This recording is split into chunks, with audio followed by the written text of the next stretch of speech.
मनोज खाने के टेबल पर बैठता है और खाना देखकर अपनी बीवी उर्मिला से कहता है, हे भगवान, आज भी यही खाना?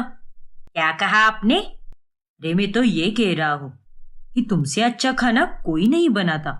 तुम्हारी वजह से ही मैं आज इतना तंदुरुस्त हूँ। बहुत मक्खन लगा लिया आपने। अब चुपचाप बैठकर खाना खा लो। तभी उनका बेटा सूरज आता है और वो कहता है, अरे माँ, आज तो मुझे पहले से ही ऑफिस जाने के लिए बहुत देर हो रही है, इसीलिए अब तो मैं बाहर ही कुछ खा लूंगा। अरे ऐसे कैसे बाहर कुछ भी खाएगा तू? मैं जो बोल रही हूँ तू वही कर। यहाँ बैठकर हमारे साथ नाश्ता कर ले। एक दिन अगर ऑफिस लेट चला जाएगा तो कोई पहाड़ नहीं टूटने वाला। अरे नहीं माँ, थोड़ा तो समझो। अरे बेटा, अब स्कूल थोड़ी ना जाता है जो अब भी तुम उसे रोक टोक रही हो। अब हमारा बेटा बड़ा हो गया है, खा लेगा बाहर से कुछ वो। अरे जब मैं यहाँ पर खड़ी हूँ तो मेरा बेटा बाहर से खाना क्यों खाएगा? मुझे अच्छे से पता है कि बाहर कैसा खाना बनता है। बाहर का खाना हमारी सेहत के लिए बिल्कुल भी ठीक नहीं होता। माँ, उर्मिला अपने आगे किसी की भी नहीं सुनती और अपने बेटे को खाना खिलाकर ही वो वहां से चली जाती है। ऐसे ही कई दिन निकल जाते हैं और अब सूरज की मधु नाम की लड़की के साथ शादी हो जाती है और मधु शादी करके अपने ससुराल आ जाती है। तभी उर्मिला उसे कहती है, अरे बहू, शादी ब्याह की रस्म में तो तू थक गई होगी। जा बेटा, जाकर थोड़ा आराम कर ले। कल तेरी पहली रसोई की रस्म भी है ना। उर्मिला के कहने के बाद सूरज मधु को अपने कमरे में लेकर जाता है और वो दोनों वहां पर आराम करते हैं। फिर अगली सुबह मधु जल्दी उठ जाती है और नहा धोकर रसोई में चली जाती है। आज तो मेरी पहली रसोई की रस्म है, क्या बनाऊं खाने में? मीठा तो मुझे कुछ खास नहीं लगता और जहां तक मैं देख सकती हूँ ये लोग तो बिल्कुल फिट लग रहे हैं। इस हिसाब से तो ये लोग मीठा बिल्कुल कम बनाते होंगे, तो क्या बनाऊं मैं? अरे मधु, तू इतना क्या सोच रही है? वही बनाना, तेरे हाथ के मशहूर पकोड़े। एक काम करती हूँ, थोड़ा सा मीठे के लिए हलवा बना लेती हूँ और बाकी पकोड़े बना देती हूँ। इसी के साथ मेरी पहली रसोई कुछ अलग भी हो जाएगी। फिर मधु अपनी पहली रसोई की रस्म के लिए मीठे में हलवा बनाती है और अलग अलग कुछ पकोड़े भी बनाती है, जैसे गोभी, पनीर और आलू के पकोड़े। और ये सब ले जाकर वो टेबल पर रख देती है। फिर कुछ ही देर बाद खुशबू के पीछे पीछे वहां पर मनोज आ जाता है। अरे वाह बहू, तूने अपनी पहली रसोई की रस्म के लिए पकोड़े बनाए हैं। मुझे तो लगा था कि मैं अपनी बची हुई जिंदगी में कभी पकोड़े देख भी नहीं पाऊंगा, लेकिन शायद भगवान ने मेरी सुन ली। खुशबू तो बहुत अच्छी आ रही है बहू। अरे पापा जी, तो आप इतना सोच क्यों रहे हो? आपके सामने ही तो रखे हैं पकोड़े, खाइए ना। फिर मनोज पकोड़े खाने लगता है। तभी मधु का पति सूरज भी वहां पर आता है। वही तो सोचूं, आज पापा के इतने खिलखिलाने की आवाज कहाँ से आ रही है। अब पता चला कि घर में पकोड़े बने हैं। अरे पकोड़े देखकर खुशी नहीं होगी तो क्या होगा? तेरी माँ के राज में तो वो मुझे बस उबला हुआ खाना या फिर हरे पत्ते ही मिलते हैं और उन्हें खाकर तो मैं खुद ही उबला हुआ महसूस करने लगा था। लेकिन आज ये पकोड़े देखकर मुझे बहुत खुशी हो रही है। सच में बहू, तेरे हाथों में तो बहुत स्वाद है। हाँ मधु, पापा बिल्कुल सही कह रहे हैं। ये पकोड़े तो बहुत टेस्टी बने हैं। पनीर पकोड़े और गोभी के पकोड़े तो बहुत अच्छे लग रहे हैं, लेकिन आलू के पकोड़े को भी मैं नाराज नहीं कर सकता। उन्हें भी खा लेता हूँ। हाँ तो खा लो ना। आप लोग खाने को लेकर इतना मन क्यों मारते हो? वैसे अब से आपको चिंता करने की कोई जरूरत नहीं है, क्योंकि अब से आपको जो भी खाने का मन करे वो बस मुझे बोल देना, फिर मैं आप लोगों के लिए बना दूंगी। वो भी एकदम बढ़िया और मस्त चटपटा सा। दोनों बाप बेटे मजे से पकोड़े खा रहे होते हैं कि तभी वहां पर उसकी सास उर्मिला आ जाती है और वो पकोड़े देखकर बोलती है, ये क्या है बहू? हमारे घर में तेल बस पैकेट में ही रहता है, खाने के इस्तेमाल के लिए वो कभी बर्तन में गया ही नहीं, और तूने घर में आज पकोड़े बना दिए। ये तूने किससे पूछकर बनाए हैं? अब इसमें पूछने वाली क्या बात है? घर के सदस्य तो हम भी है और हमें तो ये पकोड़े बहुत अच्छे लगे। तुम्हें नहीं खाना तो मत खाओ, लेकिन मेरी बहू को कुछ मत बोलो। हाँ, तब कौन खाएगा इतनी ऑयली चीज? मुझे तो अपनी सेहत की बहुत पड़ी है, इसीलिए मैं तो कभी अपने सपने में भी ऐसी चीज खाने से पहले 1000 बार सोचूंगी। और बहू, आज बना दिया है इसीलिए कोई बात नहीं, लेकिन आगे से तो इस बात का ध्यान रखना कि ये दोबारा बिल्कुल नहीं बनना चाहिए। मधु के आने के बाद अब घर की काया पलट ही हो गई थी। अब घर में हर दूसरे तीसरे दिन किसी ना किसी चीज के पकोड़े ही बनते रहते। मधु भी अब अपनी सास की कोई बात नहीं मानती। ऐसे ही एक दिन मधु रसोई में सब्जियां काट रही होती है, तभी उसके पास सूरज आता है। अरे मधु, आज खाने में क्या बन रहा है? अब तक तो मैंने कुछ सोचा भी नहीं है, बस ये सब्जियां काट रही हूँ। लेकिन आप बताओ कि आज खाने में क्या बनाऊं? आज वो बेसन के पकोड़े वाली दाल बना दो ना। तुम्हारे हाथ की वो दाल बहुत अच्छी लगती है मुझे। ठीक है सूरज जी, लेकिन इसमें चिंता करने वाली क्या बात है? आपको बेसन की पकोड़े की दाल खाने का मन है तो ठीक है ना, मैं बना दूंगी आपके लिए। फिर एक दिन उर्मिला की बहन सुजाता उनके घर आती है और उनके लिए मधु पालक के पकोड़े बनाती है, जो सुजाता को बहुत अच्छे लगते हैं। अरे उर्मिला, तुझे तो बहुत कमाल की बहू मिली है। कितने अच्छे पकोड़े बनाए हैं तेरी बहू ने। इन्हें खाकर तो मजा ही आ गया। तू तो अपनी बहू से कुछ ऐसा ही बनवाती होगी ना रोज? नहीं नहीं, मुझे अपनी सेहत की बहुत परवाह है, इसीलिए मैं ये सब गलती से भी नहीं खाती। मैं तो अपने घर में सबको मना भी करती हूँ कि ये सब हमारी सेहत के लिए बिल्कुल अच्छा नहीं होता, लेकिन कोई मेरी बात सुनता ही नहीं। अरे अगर तेरी बहू इतने अच्छे पकोड़े नहीं बनाती होती ना, तो तेरे घर वाले तेरी ये बात भी सुन लेते। लेकिन तेरी बहू के हाथों में तो जादू है जादू। मेहमान भी अब मधु की बहुत तारीफ करते हैं और ये सब उर्मिला को बिल्कुल भी अच्छा नहीं लगता। और एक दिन उर्मिला गुस्से में अपने बहू से कहती है, देख बहू, अब तेरा बहुत हो रहा है। तेरी वजह से घर में मेरी कोई बात भी नहीं सुनता, और अब तू मेरी बात कान खोलकर सुन ले। आज के बाद पकोड़े बने या किसी सब्जी वाली चीज में पकोड़े दिख गए ना, तो मैं तुझे ही पकोड़ा बना दूंगी। फिर रोते रहना एक कोने में बैठकर। देखिए माँ जी, मुझे आपकी बातों से जरा भी फर्क नहीं पड़ता, क्योंकि घर में हर किसी को मेरे बनाए हुए पकोड़े से जुड़ी हर चीज पसंद है। तो बस आपके लिए मैं सबकी इच्छा को तो नहीं मार सकती ना, इसीलिए आपको ही एक कोने में बैठना होगा। अब गुजरते दिनों के साथ साथ दोनों सास बहू में पकोड़ों को लेकर अक्सर झगड़ा ही होता रहता, और इन सब के कारण उर्मिला अब काफी ज्यादा तंग हो जाती है। फिर एक दिन, अब ना ये बहू के पकोड़े बहुत हो गए हैं। बहू और उसके पकोड़े दोनों ने भी मेरा सर दर्द करके रखा है। पकोड़े बनाने के लिए तो तेल और बेसन की जरूरत होती है ना, और जब बहू को ये दोनों भी नहीं मिलेंगे तो वो पकोड़े कैसे बना पाएगी? फिर उर्मिला पड़ोस वाले किराने की दुकान पर जाती है और घनश्याम भैया से कहती है, अरे घनश्याम भैया, अब जब मेरी बहू आपके पास बेसन या तेल लेने के लिए आ जाए तो आप उसे बिल्कुल भी मत देना। लेकिन ऐसा क्यों उर्मिला बहन जी? और मैं भला अपना नुकसान क्यों करवाऊंगा? सोच लो भैया, मैं बस आपकी दुकान से तेल और बेसन लेकर नहीं जाती, और भी कई चीज लेकर जाती हूँ। और अगर मैंने वो भी ले जाना बंद कर दिया तो आपको कितना भारी नुकसान हो सकता है।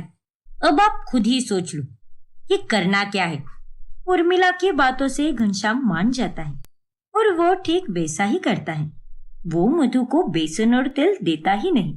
फिर मधु चुपचाप घर आ जाती है और तभी वहां पर कुर्सी पे बैठा हुआ मनोज उससे कहता है, अरे बहू, तू तो तेल और बेसन लेने गई थी ना दुकान पर, तो फिर खाली हाथ क्यों आई हो तुम? वो क्या है ना पापा जी, मैं गई तो थी तेल और बेसन लेने के लिए, लेकिन दुकान वाले घनश्याम भैया ने उसे देने से मना कर दिया। हे भगवान, ये तो बहुत ही बुरा हुआ। तो अब तुम लोग पकोड़े कैसे खा पाओगे? अरे इसमें चिंता वाली कोई बात नहीं है माँ जी, मैंने सूरज को बोल दिया है और वो आते समय बेसन और तेल लेकर आएगा। इस तरह से उर्मिला की ये चाल नाकामयाब हो जाती है। ऐसे ही एक दिन जब उर्मिला अपने कमरे से बाहर आती है, तब टेबल पर उसे 2 प्लेट्स दिखाई देती है। बहुत जोर से भूख लगी है, लेकिन बहू ने मेरी ये डाइट वाली टिक्की 2-2 प्लेट में क्यों रखी है? जाने दो, मुझे क्या है, फटाफट खा लेती हुई इसे। फिर उर्मिला बड़े ही मजे से वो टिक्की खा लेती है और तभी वहां पर मधु आ जाती है। अरे माँ जी, आपने मेरी ये पकौड़े वाली टिक्की क्यों खा ली? आपकी डाइट वाली टिक्की तो दूसरे प्लेट में है। हे भगवान, इसका मतलब मैंने इसके तले भुने हुए पकौड़े खा लिए, लेकिन बने तो बहुत ही टेस्टी थे। देख बहू, इसमें सारी गलती तेरी ही है। और तू क्या थोड़ी पागल है क्या? पकौड़ों को कोई टिक्की के शेप में बनाता है क्या? अब दोनों भी प्लेट सेम ही दिख रहे थे, तो मैंने तेरी वो पकौड़े वाली डिश खा ली, जो बहुत ही घटिया बनी थी, और उसकी वजह से आज मेरा डाइट भी खराब हो गया। तो आपको उसे एक बार खाकर समझना चाहिए था ना माँ जी, कि ये आपकी वाली टिक्की नहीं है। आखिर आपने उसे पूरा खत्म क्यों किया? अरे अब ज्यादा दिमाग मत लड़ा मुझसे। अगर इतना ही है तो तू मेरी वाली टिक्की खा ले और चुप बैठ जा। उर्मिला तो मधु से नहीं कहती, लेकिन उसे पकोड़े बहुत अच्छे लगते हैं। ऐसे ही एक रात उर्मिला छुपके पकोड़े खाने लगती है और सुबह मधु के ढूंढने पर उसे वहां पर पकोड़े मिलते ही नहीं। कल तो मैंने यहीं पर पकोड़े रखे थे, लेकिन अब कहाँ पर गए? शायद पापा जी ने खा लिए होंगे। ऐसे ही कई दिन निकल जाते हैं। फिर एक रात पकोड़े खाने की वजह से उर्मिला को बहुत एसिडिटी हो जाती है और वो अपने कमरे में यहाँ से वहां करने लगती है। अरे क्या बात है उर्मिला, तुम अपने ही कमरे में इतना घूम क्यों रही हो? तुम्हारी तबीयत तो ठीक है ना? अरे नहीं जी, मुझे एसिडिटी हो गई है, इसीलिए मैं चल रही हूँ। लेकिन ऐसे कैसे हो गई तुम्हें एसिडिटी? तुम तो तला हुआ कुछ भी नहीं खाती। एक बार मुझे हो जाती तो समझ सकता था, लेकिन तुम्हें कैसे हो गई? आप अपना मुंह बंद करके सो जाइए ना। आपको क्या परेशानी हो रही है? मैंने आपको उठाया है क्या, जो आप मुझे इतना ज्ञान दे रहे हो? अब कुछ ही दिनों में उर्मिला का वजन 3 किलो से बढ़ जाता है और ये जानकर उर्मिला अब काफी परेशान रहने लगती है। फिर एक दिन उर्मिला की ट्रेनर भावना उससे मिलने आती है। कैसी हो उर्मिला, और तुम्हारी डाइट कैसे चल रही है? पूछ मत यार भावना, मैं तो परेशान हो गई हूँ। एक दिन मैंने गलती से पकोड़े खा लिए और तब से लेकर आज तक पकोड़े खाने की बहुत इच्छा होती है, और इसी वजह से मेरा वजन भी बढ़ते जा रहा है। अब तो मुझे कुछ भी समझ नहीं आ रहा कि मैं क्या करूं। अरे बस इतनी सी बात, तेरी इच्छा को मैं समझ सकती हूँ, और अगर तुझे पकोड़े खाने की इतनी ही इच्छा होती है तो तू उसे फ्राई मत कर, बल्कि एयर फ्रायर में बना ले। उससे तेरी खाने की इच्छा भी पूरी हो जाएगी और वजन का भी कोई टेंशन नहीं होगा। लेकिन ऐसे कैसे? एयर फ्रायर में तेल नहीं लगता क्या? अरे नहीं बाबा, उसमें कोई तेल नहीं लगता, और जैसे तुझे तले हुए की टेस्ट मिलती है, सेम टू सेम तुझे वैसी ही टेस्ट एयर फ्रायर में भी मिलती है। अरे वाह, ये तो बड़ी अच्छी बात है। फिर उर्मिला को भावना का ये आइडिया बहुत अच्छा लगता है, और फिर वो उसी शाम एयर फ्रायर भी लेकर आती है और सबसे कहती है, मुझे माफ कर दे बहू, लेकिन उस दिन मुझे तेरे पकोड़े बहुत अच्छे लगे थे। क्या? हाँ बहू, और उस दिन से मैं ही घर में पकोड़े छुप छुप कर खाती थी, लेकिन उस वजह से मुझे मेरी सेहत की बहुत टेंशन रहती थी और अपनी इच्छाओं को भी नहीं रोक पाती थी। इसीलिए अब मैं ये एयर फ्रायर लेकर आई हूँ, और अब से तो इसी में पकोड़े बनाया कर, जिसके चलते किसी की भी सेहत को कोई नुकसान नहीं होगा। उर्मिला की ये बात सबको पसंद आती है, और उस दिन के बाद से मधु एयर फ्रायर में ही पकोड़े बनाने लगती है, और सभी लोग साथ बैठकर बड़े मजे से पकोड़े खाते हैं। बचपन में ही विद्या के माता पिता का एक्सीडेंट होने के कारण वो दोनों उसे छोड़कर चले जाते हैं, जिसके बाद वो अपने चाचा जी सुरेंद्र और चाची जी वैशाली के पास रहती है। सुरेंद्र विद्या से एकदम एक पिता की तरह प्यार करता है, लेकिन वैशाली और उसकी बेटी रूबी दोनों विद्या के साथ अच्छे से पेश नहीं आते। एक दिन, अरे ओ रानी साहिबा, कहाँ चली इतनी खुशी से? किसी लड़के से मिलने जा रही है क्या? नहीं चाची जी, वो मैं अपने लिए कपड़े और कुछ सामान खरीदने जा रही थी। चाचा जी ने मुझे पैसे दिए हैं। परसों मेरा जन्मदिन है ना, इसीलिए। क्या बात है विद्या, अरे तुम इतनी बड़ी बुज़दिल और कपटी हो सकती हो, ये मैंने और माँ ने कभी नहीं सोचा था। क्या हुआ रूबी, तुम ऐसे क्यों कह रही हो? अरे सही तो कह रही है मेरी बेटी।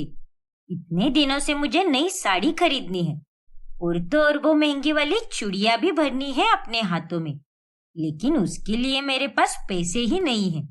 अब तू ही बता, बाकी सारी औरतें एकदम सज संवर कर आती है और मैं ही एक बेचारी हूँ जो अपने सूने हाथों से जाती हूँ और पुरानी साड़ियां पहनती हूँ।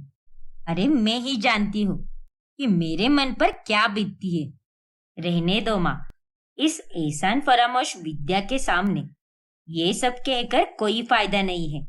इस बेशर्म को आपके दुखी मन से ज्यादा अपने जन्मदिन की पड़ी है। ऐसा नहीं कि ये सारे पैसे वो आपको दे दे। अरे भूल गई है ये सब कुछ कि कैसे आपने इसे अपनी बेटी की तरह पाल पोस कर बड़ा किया है। रूबी और वैशाली विद्या को अपनी बातों में फंसाने की कोशिश करती है। माफ कीजिए चाची जी, मैं भी ना ये क्या गलती करने जा रही थी। आप ये पैसे रख लीजिए, मुझे नहीं चाहिए ये पैसे। आप अपने लिए साड़ी और चूड़ियां खरीद लीजिए। मेरे लिए आपकी खुशी से बढ़कर और कुछ भी नहीं है चाची जी। अरे वाह, ये तो बड़ी अच्छी बात है बेटा, धन्यवाद। फिर वैशाली विद्या से वो सारे पैसे ले लेती है। ऐसे ही वो दोनों नालायक माँ बेटी बेचारी लाचार विद्या के साथ ऐसा ही बर्ताव करती रहती है। चलो, आज का काम तो हो चुका है, अब मैं जल्दी से सो जाती हूँ। अरे विद्या, कल मेरी बहन आने वाली है, इसीलिए गेस्ट रूम की सफाई करनी थी। और हाँ, कल के नाश्ते में छोले भटूरे, आलू प्याज के पराठे, कचौरियाँ, समोसे और सैंडविच बना दे। मेरी बहन बड़ी चटोरी है, उसकी खातिरदारी में कोई कमी नहीं पड़नी चाहिए, इसीलिए अभी से ही सुबह की तैयारियां कर दे, उसके बाद सोने चली जाना। लेकिन चाची जी, आज मैं बहुत थक चुकी हूँ और मेरे हाथ भी काफी दर्द कर रहे हैं। मैं सुबह जल्दी उठकर सारा काम कर लूंगी। नहीं नहीं, अभी ही कर सारे काम, क्योंकि तुझे सुबह 4:30 को उठकर मंदिर में भोग प्रसाद देने की तैयारी भी करनी है। और हाँ, खबरदार अगर किसको बताया कि वो प्रसाद तूने बनाया है, मैं कल सबको यही बोलूंगी कि प्रसाद मेरी बेटी रूबी ने बनाया है। लेकिन चाची जी, अभी तो रात के 12:30 हो चुके हैं और काम निपटाते निपटाते मुझे 2 से 2:30 बज जाएंगे और ऐसे में मैं पूरी नींद भी नहीं ले पाऊंगी। ए नालायक लड़की, ज्यादा नखरे मत कर, वरना तुझे यहाँ पर रहने ही नहीं देंगे। समझ गई ना तू? अरे इतने सालों से हम तुझे संभाल रहे हैं, मुफ्त में नहीं जीने देंगे तुझे। चुपचाप जितना कहा है उतना कर, वरना तेरे चाचा जी को भड़का कर तुझे यहाँ से रफा दफा करवा दूंगी। समझी कि नहीं? बेचारी विद्या को उस घर में रहते हुए बहुत सारी तकलीफों का सामना करना पड़ता है और वो अपने चाचा जी से शिकायत भी नहीं कर पाती। अरे विद्या, क्या हुआ? तुम्हारी आंखों में आंसू, तुम रो क्यों रही हो? अब आपको क्या ही बताऊं चाचा जी कि मुझे क्या तकलीफ हो रही है। मैं तो आपको चाहकर भी कुछ नहीं बता सकती। वैशाली, तुमने कुछ कहा क्या विद्या से? अरे पगला गए हो क्या आप? मुझे बिल्कुल भी नहीं पता कि इसका चेहरा इतना क्यों उतरा हुआ है। अरे कोई बात नहीं है चाचा जी, मैं एकदम ठीक हूँ। ऐसे ही कुछ दिन बीतते हैं। फिर सुरेंद्र विद्या और रूबी की शादी 2 अलग अलग घरों में करा देता है। विद्या के ससुराल में उसकी सास मधु, पति ईशान, ससुर नरेश और ननद कुहू होती है। चाचा जी के घर से ससुराल में जाने के बाद विद्या अपने ससुराल में खुशियों की तलाश करने लगती है। मायके में तो मैं कभी खुशी से नहीं रह पाई। हमेशा चाची जी और रूबी ने मेरे साथ गलत ही बर्ताव किया है। भगवान जी, मैं तो बस यही चाहती हूँ कि मेरे ससुराल में मुझे वो सारी खुशियाँ मिल जाए जो मुझे आज तक नहीं मिली। वो अपनापन मिले जिसके लिए मैं तरस रही हूँ। फिर एक रोज, ईशान जी, मुझे ना वो बीच वाले रेस्टोरेंट में जाना है जो हमारे घर से बस 10 मिनट की ही दूरी पर है। आप मुझे वहां पर लेकर जाओगे क्या? अरे नहीं विद्या, मेरे पास बिल्कुल भी टाइम नहीं है क्योंकि मुझे मेरे दोस्त के पास जाना है और इस वक्त तुमसे ज्यादा मेरा उसके पास होना जरूरी है। इतना कहकर ईशान वहां से चला जाता है और उसकी बातें सुनकर विद्या बहुत ही दुखी हो जाती है। फिर एक रोज विद्या को हल्का सा बुखार आता है। माँ जी, आप आज के दिन दोपहर का खाना बना दोगी क्या? मुझे ना हल्का सा बुखार आया है और अगर आपसे नहीं हो पाएगा तो फिर आप प्लीज कुहू से कह दो ना। विद्या के इन बातों पर मधु उसे कुछ भी नहीं कहती और उसे मधु की हाँ समझकर विद्या अपने कमरे में आराम करने चली जाती है। लेकिन बाद में उसकी ननद कुहू उसके पास आती है। अरे भाभी, आप यहाँ पर आराम कर रही हो, लेकिन माँ की दवाइयाँ लेने का वक्त हो चुका है और अभी तक आपने खाना भी नहीं बनाया है। हाँ बहू, तूने खाना क्यों नहीं बनाया? अब जा, जल्दी से कुछ तो बना दे, तभी मैं अपनी दवाइयाँ ले सकूंगी। लेकिन माँ जी, मैंने तो... अरे अब ये लेकिन वेकिन छोड़ दे और जल्दी से खाना बना दे। ठीक है माँ जी। और भाभी, खाना बनाने के बाद आप ना मेरे कमरे के पर्दे भी चेंज कर देना और हाँ, छत की भी सफाई कर देना आज, क्योंकि शाम को मैं वहां पर जाकर एक नई रील की शूटिंग करने वाली हूँ। ठीक है कुहू। विद्या को बहुत बुरा लगता है और वो खाना बनाते हुए भावुक हो जाती है। माँ जी को मैंने कहा भी था कि मैं खाना नहीं बना सकती क्योंकि मुझे बुखार आया है, लेकिन उसके बावजूद भी उन्होंने मुझे काम करने के लिए कहा। ना ही कुहू ने मुझे समझ कर लिया। आखिर मुझे ही हमेशा ऐसे लोग क्यों मिलते हैं जिनसे मैं सच में प्यार करती हूँ? वही लोग मेरे साथ हमेशा इस तरह से पेश क्यों आते हैं? क्यों हमेशा खुशियों के मामले में मेरी झोली खाली रह जाती है? उसी दिन विद्या को देखने के लिए उसकी चाची जी वैशाली आई होती है और वो रसोई की खिड़की से ही विद्या को रोते हुए देख लेती है। विद्या, झूठ मत बोलना मुझसे। मैंने तुझे रोते हुए देख लिया था अंदर आने से पहले और मैं अच्छे से जानती हूँ कि तू यहाँ पर बिल्कुल भी ठीक नहीं है। अरे नहीं चाची जी, ऐसी कोई बात नहीं है। अरे मैं सब जानती हूँ, मुझसे झूठ मत बोल। तेरी किस्मत ही फूटी है। अरे एक तरफ मेरी रूबी है जिसे इतना अच्छा पति और इतना प्यार करने वाला ससुराल मिला है, और एक तू है जिसके दामन में आज भी दुख ही दुख है। मुझे तो तुझ पर बहुत तरस आता है। वैशाली की बातें सुनकर विद्या के मन पर और चोट लग जाती है और उसे अपने सारे पुराने दुख भी याद आ जाते हैं। फिर एक दिन उसके ससुर नरेश के दोस्त आने वाले होते हैं। कुहू बेटा, जाकर चाय और पकोड़े बना दे, क्योंकि कुछ ही देर में तेरे पापा के दोस्त आने वाले हैं। अरे नहीं मधु, तुम क्या बौरा गई हो क्या? कुहू क्यों बनाएगी? बहू है ना, कुहू से कुछ नहीं होगा। अरे लेकिन... नहीं मधु और बहू, जाओ बेटा, जाकर चाय और पकोड़े बना दो। ठीक है पापा जी, अभी बनाती हूँ मैं। फिर रात होने पर विद्या अपने माता पिता की तस्वीर देखकर रोने लगती है। पापा जी ने आज कुहू को काम करने से रोक लिया और मुझसे सारा काम करवाया। इतना भेदभाव क्यों करते हैं ये लोग? काश आप दोनों होते माँ पापा, तो ये जीवन कितना खुशहाल होता। आप दोनों की बहुत याद आती है माँ पापा। आप दोनों के जाने के बाद मैंने बस दुख ही झेला है, पहले मायके में और अब ससुराल में। ईशान जी ने भी उस दिन मुझे कहीं लेकर जाने के लिए मना कर दिया और माँ जी और कुहू ने भी मेरे बीमार होने के बावजूद भी मुझसे काम करवाया। और आज भी पापा जी ने मेरी ननंद और मुझ में भेदभाव किया। मुझे तो बस एक आखिरी आस थी कि एटलीस्ट मुझे ससुराल में तो खुशियां मिले, लेकिन मुझे तो अब ऐसा लगता है कि मरने तक दुखों का सिलसिला यूं ही कायम रहेगा। चाची जी सही कह रही थी, मेरी किस्मत तो वाकई में फूटी हुई है। विद्या की सारी बातें ईशान सुन लेता है और वो अब सारी बात समझ जाता है कि आखिर विद्या के मन पर कितनी ठेस पहुंची है। और वो तुरंत उसका हाथ पकड़कर उसे सबके सामने लेकर जाता है और घर वालों को सारी बातें बताता है। क्या तूने मुझे बताया था कि तू बीमार है? नहीं बहू, तूने मुझे कभी नहीं बताया ये।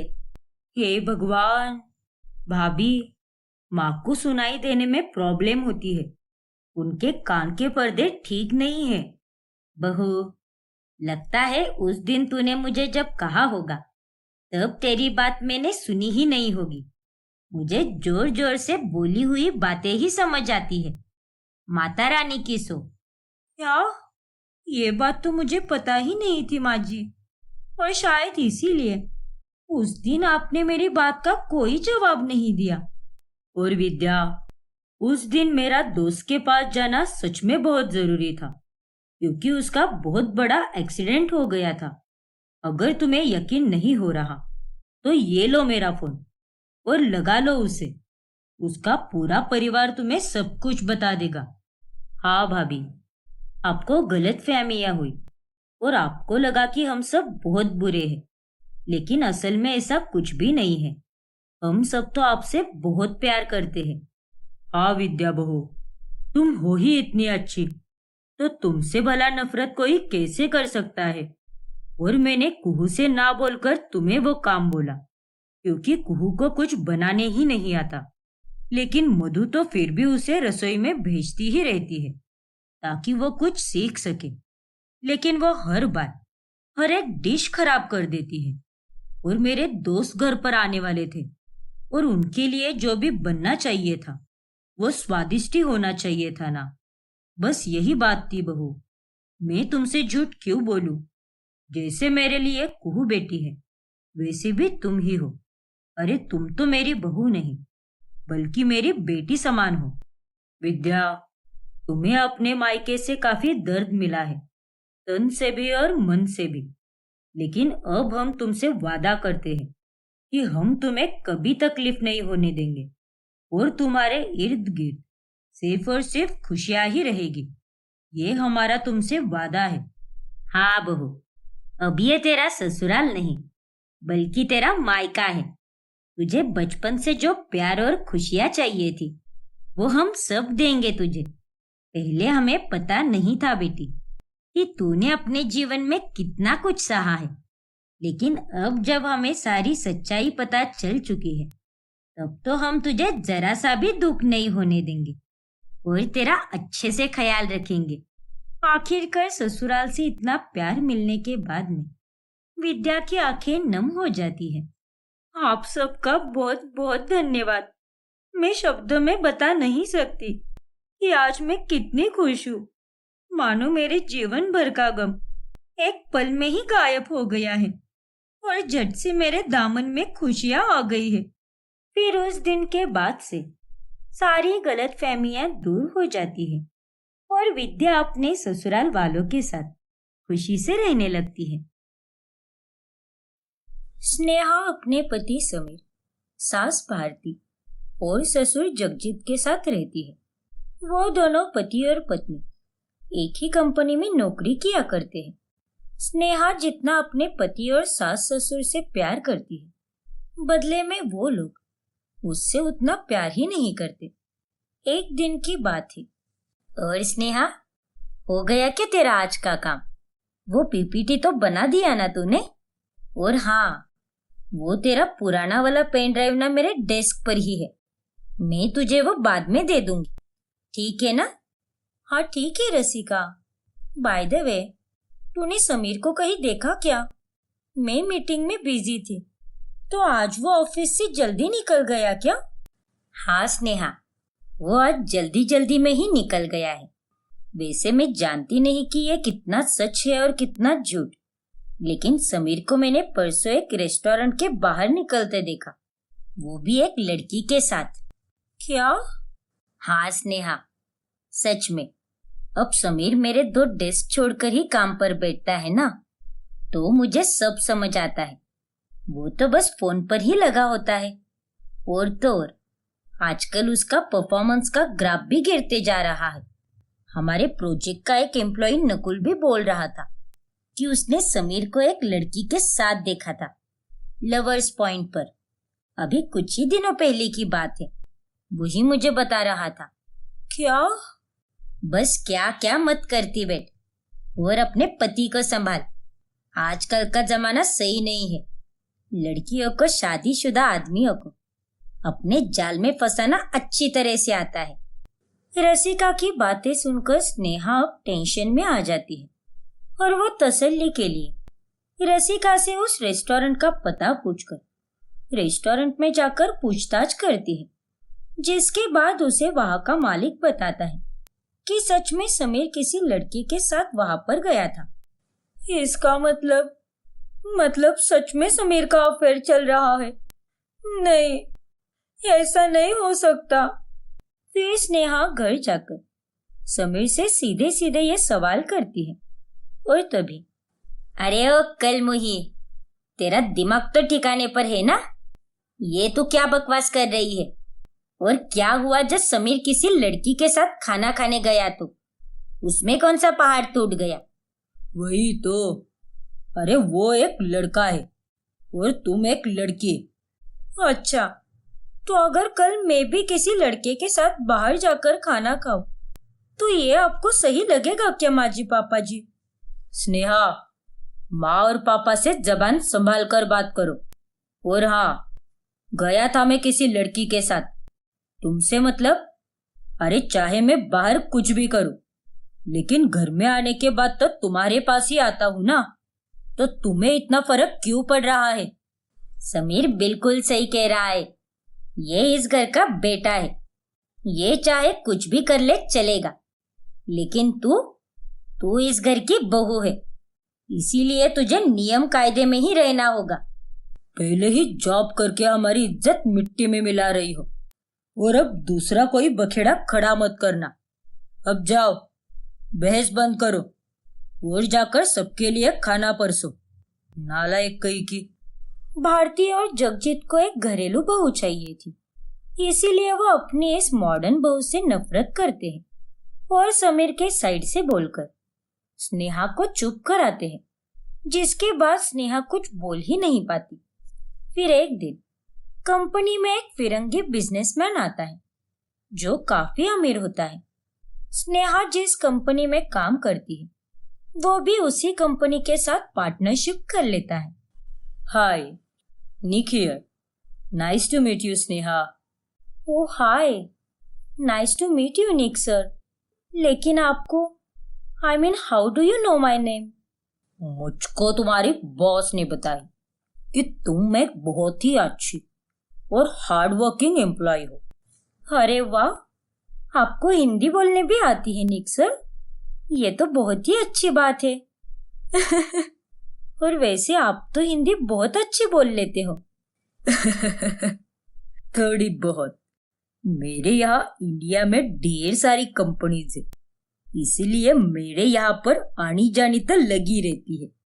अच्छा, ऐसी बात है क्या? ग्रेट। अब निक और स्नेहा दोनों मीटिंग्स में और यूं ही छोटी मोटी मुलाकातों में अच्छे दोस्त बन जाते हैं। वही दूसरी तरफ समीर ऑफिस से जल्दी निकलने के बाद भी घर पर लेट आने लगता है और बस किसी ना किसी लड़की से फोन पर ही लगा होता है। इस सब से स्नेहा को बहुत दुख होता है। एक दिन वो ऑफिस के कैफे में बैठकर रो रही होती है तभी वहां पर निक आता है और वो एक अच्छे दोस्त की तरह वहां पर आकर उससे पूछताछ करता है। Thank you so much Nick sir. It's okay, लेकिन तुम रो क्यों रही हो स्नेहा? What happen? कुछ नहीं निक सर, वो बस। देखो स्नेहा, तुम मुझे दोस्त की तरह समझ सकती हो, तभी मैं तुम्हारी बातों का सॉल्यूशन दे पाएगी।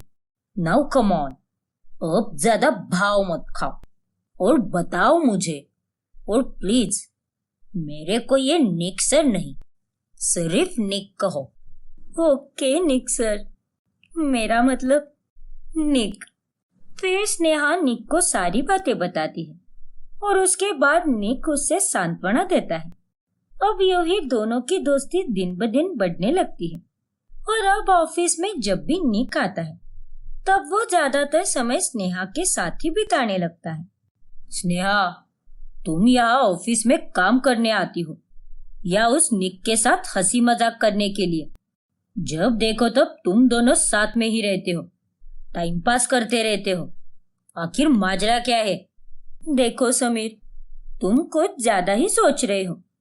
वो अब इस कंपनी के आधे मालिक है और मैं सिर्फ निक के साथ ही नहीं बल्कि कंपनी के बाकी लोगों के साथ भी अच्छे से ही पेश आती हूँ।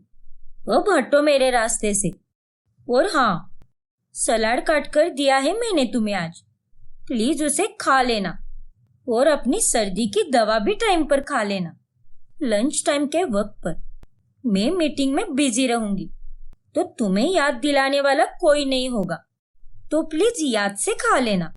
समीर को अब धीरे धीरे स्नेहा और निक की नजदीकियों से जलन होने लगती है। वही एक दिन घर पर मेहमान आने वाले होते हैं, इसीलिए स्नेहा ऑफिस से छुट्टी ले लेती है।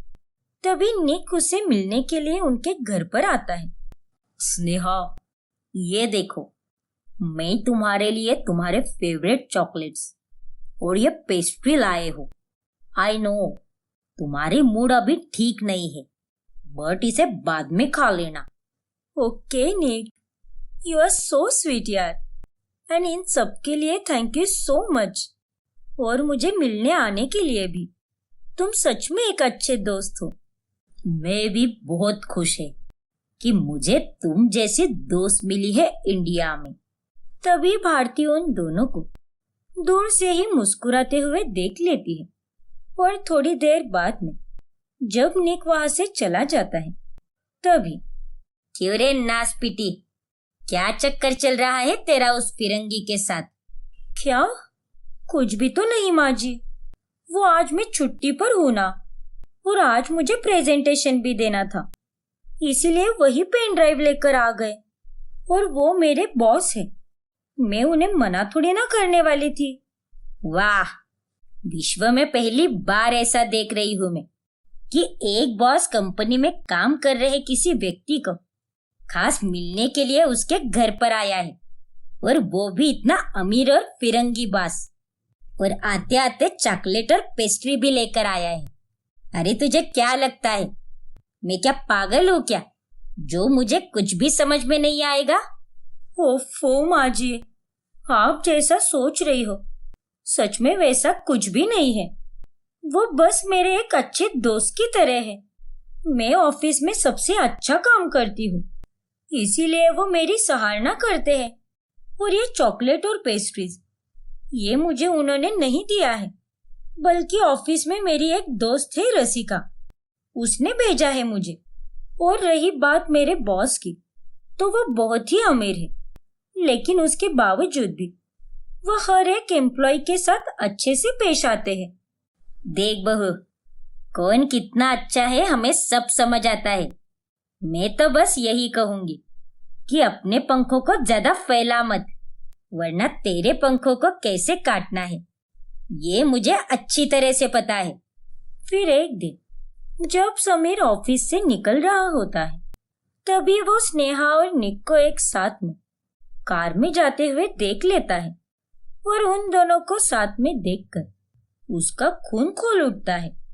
फिर रात में जब स्नेहा घर पर आती है, आ गई तुम अपने फिरंगी बॉयफ्रेंड के साथ गुलछर्रे उड़ाकर? समीर, ये तुम कैसी बातें कर रहे हो? अब तुम्हारा और निक का जो भी चल रहा है वो सब तो देखकर मैं यही कहूंगा ना, तुम इतनी बेशर्म हो सकती हो, ये मैंने कभी सोचा नहीं था। अब क्यों आई हो यहाँ पर? चली जाओ ना, रहो उसी के साथ। बस समीर, बहुत हुआ तुम्हारा।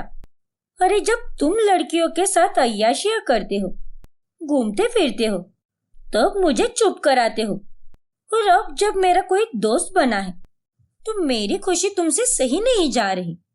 अरे कैसा दोस्त? तुम दोनों के बीच में जो भी है ना, उसे दोस्ती नहीं प्यार कहते हैं। हाँ, सही कहा तुमने।